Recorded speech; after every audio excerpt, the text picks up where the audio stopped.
마태복음 18장은 이렇게 시작합니다. 그때에. 그때라는 것은 헬라어로 토테라고 하는데요.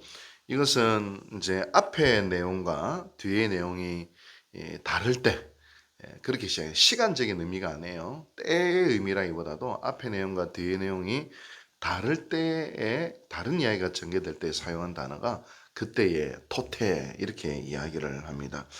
앞에 어떤 내용이 있었습니까? 17장 끝에 보면 예수님이 인간으로서의 의무를 다하시기 위해서 성전세를 내시죠. 근데 그 성전세를 내셨을 때에 유월절 절기였다고 그렇게 이야기를 합니다. 왜냐면 이 성전세를 낼 때가 보통 유월절 한 달 전에 이제 성전세를 내거든요. 따라서 그때라는 것은 유월절이 한 달쯤 남았구나, 한 달 뒤에 유월절이구나 이런 의미도 있고, 또 한편으로는 앞의 내용과 뒤의 내용이 완전히 다르게 전개되겠구나, 그렇게 이해를 헬라어를 아는 사람들은 그렇게 오늘 18장을 딱 대하는 것이죠. 그때에 어떤 일이 있었느냐, 제자들이 천국에서 누가 크냐 이걸 가지고 논쟁하고 있었다는 겁니다. 그토록 주님이 십자가를 말씀하셨는데 제자들은 여전히 이 땅에서 예수님이 왕이 되시고, 왕이 되셨을 때 누가 좌장성하고 누가 우정성할까 이야기를 하고 있다는 것입니다. 참 주님 보실 때는 얼마나 막막하셨겠어요. 천국에서 누가 크냐, 이런 제자들의 질문에 주님은 이렇게 하십니다. 어린아이 하나를 불러 그들에 세우시고 말씀하세요. 3절 말씀에 이렇게 되어 있죠. 같이 읽어봅시다. 3절 시작. 이르시되 진실로 너희에게 이르노니 너희가 돌이켜 어린아이들과 같이 되지 아니하면 결탄코 천국에 들어가지 못하리라. 누가 크기는커녕 지금 너희들 천국에 들어가냐 안 들어가냐, 지금 이거 중요한 것 같다. 근데 천국에 들어가려면 이 어린아이와 같이 되어야 된다, 이렇게 이야기하십니다. 어린아이가 어떤 아이일까? 제가 헬라 성경을 보니까 파이디온이라고 되어 있어요. 파이디온은 어떤 의미냐면 소년, 뛰어다니는 애들이 아니라 보통 영어로 하면 infant, 즉 한 2개월 막 태어난, 가난하게 말고요, 한 2개월에서 돌 되기 전까지 아이를 파이디온이다, 이렇게 이야기합니다. 근데 주님이 이 파이디온 아이를 그들 가운데 세우셨다라는 것을 보라, 이 아이가 대충 돌이 되기 직전의 아이구나, 그렇게 우리가 충분히 유추할 수가 있는 것이죠. 이제 막 아장아장 이제 막 돌이 되어서 이제 뒤뚱뒤뚱 아장아장 걷는 그런 파이디온 아기였을 것입니다. 이러면 보통 아기의 모습은 어떻습니까? 우리는 흔히 순수하다, 그래서 천국에 들어가는구나, 그렇게 생각할 수 있지만, 보통 아기의 모습은 조금만 배고파도 떼를 막 쓰고 땡깡 부리고, 제가 예전에 이제 전쟁터에서 사진을 하나 봤는데요. 갓난아이가 옆에 엄마가 죽었어요. 엄마가 죽었는데도 엄마 젖을 막 더듬고 있는 거야. 젖을 빨려고, 배고프니까. 여러분, 그런 아기, 그런데 주님은 이렇게 자기밖에 모르는 아기, 왜 그렇게 주님은 그 아기가 아니면 처럼 되어 천국에 들어간다, 그렇게 이야기하실까요? 여러분, 그 답은 4절에 있습니다. 4절을 읽읍시다. 시작. 그러므로 누구든지 이 어린아이와 같이 자기를 낮추는 사람이 천국에서 큰 자니라. 이게 어떤 의미입니까? 낮춘다라는 단어도 우리가 잘 볼 수 필요가 있어요. 이 단어는 헬라어로 타페이노인데요. 한마디로 아무것도 주장할 수 없는 무력한 상태.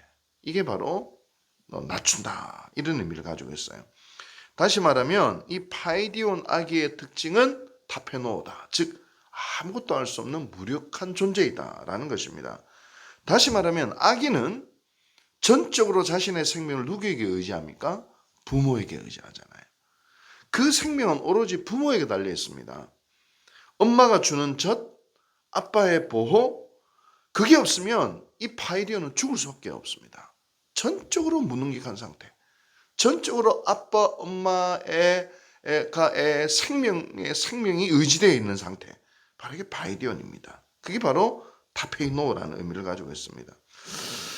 여러분, 바로 그런 우리의 모습이 하나님을 향하여 거리 되어야 된다라는 것이죠. 우리가 이 세상에서 살아갈 때 사실 내 생각, 내 능력, 내 힘만으로 살아가면 어떻게 되는지 아세요? 성경적으로 여러분 바로 사울이 돼요. 자기의 오름 속에서 스데반을 죽이는 사울이 돼요. 나는 주님을 끝까지 따르겠다 호기롭게 이야기했던 베드로가 결국 주님을 결정적인 순간에 배신하게 사실은 됩니다. 신앙생활은 뭐냐면 신앙생활은 사실은 절대적인 무력함을 경험해 봐야 돼요. 영적인 무력함. 그 무력함은 내가 아무것도 안 하겠다, 무책임하다 이런 걸 이야기하는 것이 아니에요. 이것은 철저히 하나님의 주대심을 인정하는 거예요. 철저히 주님을 의지하는 거예요. 성령께서 내 인생 속에 역사하실 자리를 내어드리는 게 바로 낮아지는 거예요. 겸손한 거예요. 성령께서 하실 수 있도록. 하나님이 하실 수 없어. 지금 우리의 상태는 어떻습니까? 하나님이 뭔가 하실 수 있는 상태인가요? 내 생각, 내 방식, 내 고집으로 가득 차가지고 하나님이 개입할 여지가 없는 거. 하나님 뭘 하실 수가 없어. 이런 상태가 아니라는 거예요. 하나님이 하실 수 있는 상태. 무력한 상태. 내어드리는 상태. 여러분, 우리가 신앙생활을 하거나 인생의 모든 깨어짐은 어디서부터 옵니까? 하나님이 하실 수 없다라고 하나님을 안 믿은 데서 없는 거예요. 인위로 가득한 거예요. 내 생각, 내 방식으로 가득한 것이죠. 그런데 이 무력함 속에서 하나님의 능력이 거기서 나타납니다. 무력할 때 비로소 하나님이 일하시기 시작하는 거예요. 성경 통독식으로 보면 인위를 뚝 하고 신위가 고할 때 나타나는 겁니다. 심리학자들은 이 파이디온 때에 가장 중요한 성격이 형성이 된다 이렇게 이야기를 해요. 어린 시절에 그 가난한 시절에 그 절대적인 보호와 사랑을 체험하지 못하면 이 아이의 성격이 왜곡이 된다 그렇게 이야기를 합니다. 다른 사람을 믿지 못하고 늘 의심하고 믿을 건 오로지 자기밖에 없는 거예요. 있는 그대로의 보호, 사랑받지 못한 깊은 상처가 이 파이디온 때 있었기 때문입니다. 그래서 영혼을 꾸미기보다는 외모를 꾸미고 거짓되고 왜곡된 보호와 사랑을 받으려고 하는 게 파이디온 때 사랑을 충분히 받지 못한 사람이 어린이 되어서 그렇게 되는 것이죠. 그러나 이 파이디온 때 부모의 절대적인 사랑과 돌봄을 경험한 아이는 어른이 되어서 사랑할 줄 아는 아이, 자신을 용납할 줄 아는 아이, 그 용서할 줄 아는 건강한 아이로 자라날 수가 있는 것입니다. 여러분, 바로 이 파이디온 때에 하나님의 보호와 돌봄과 능력과 사랑을 경험한 사람이 건강한 신앙으로 자라나는 거예요. 오로지 하나님이 내 가운데 역사할 틈 없이 내 생각한 내 힘으로 계속 신앙생활을 해온 사람들은 그 영혼이 비틀어질 수밖에 없습니다. 주님이 주이십니다. 나의 혼의 소리를 듣고 내가 본 것만 믿고 내가 경험한 것만 믿고 그게 이제 민수기 가데스 바네에서 뭡니까? 열 정탐꾼이 아낙 자손의 강대함만 보고 아이고 기가 질려 있는 모습과 똑같은 것이죠. 그러나 갈렙과 여호수아는 그 뒤에 계신 하나님을 보잖아요. 저들이 아무리 강해도 우리 밥입니다. 그 뒤에 계신 하나님을 볼 수 있는 여러분 나는 할 수 없지만 나는 할 수 없어요. 그건 하나님이 하실 수 있는 것입니다. 이거를 경험하는 사람, 이거를 자주자주 경험하는 사람들이 그 신앙 인격이 건강하게 성장할 수가 있는 것입니다. 여러분 우리는 어떠합니까? 하나님의 능력을 경험하기에는 우리가 너무 강한 것은 뭐가 아닌가요? 너무 강한 건 아닌가요? 하나님의 돌보심을 경험하기에는 우리의 주장이 너무 센 것은 혹 아닌가요? 하나님의 사랑을 경험하기에는 너무 우리의 마음이 고집스러운 것은 혹 아닌가요? 오늘도 내 생각, 내 뜻, 내 방식을 과신하며 살아가던 그 삶을 잠깐 내려놓고 오늘 하루 우리의 숙제가 있어요. 하나님이 내 안에서 일할 수 있는 공간을 한번 마련해 드리십시다. 하나님이 주인이십니다.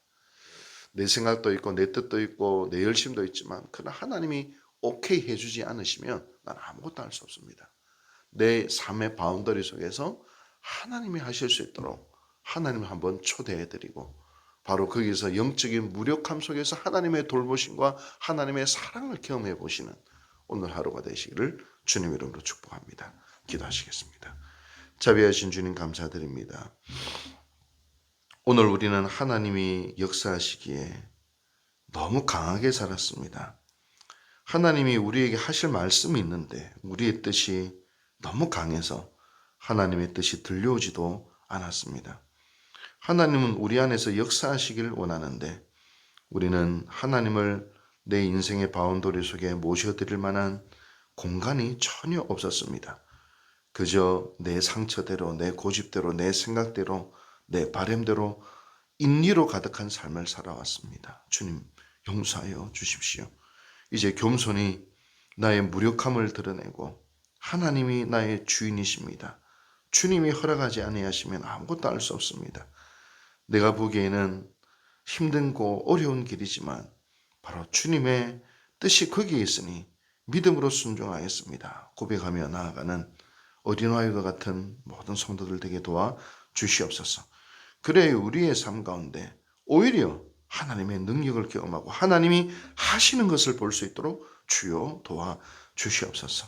이 모든 말씀 예수님의 이름으로 감사하고 기도하고 축원하옵나이다.